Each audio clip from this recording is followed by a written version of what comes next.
Hola everyone, I'm Laura, co-founder at Umara, and today we're launching the first beta for 3D Design Copilot, powered by BIM and generative AI.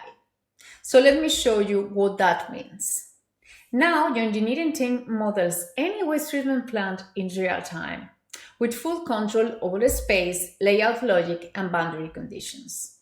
Every piece of equipment loads magically with its real dimensions, and you define the rules and the system executes.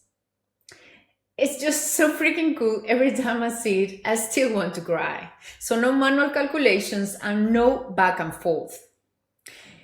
Only last year, our customers designed over 250 plants across the world and loaded more than 3,000 pieces of equipment through the platform.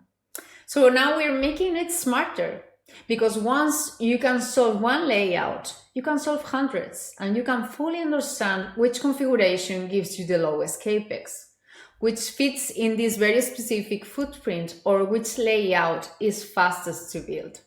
So the system tests all of it in fractions of a second. It's not a new feature, it's a different way of doing engineering.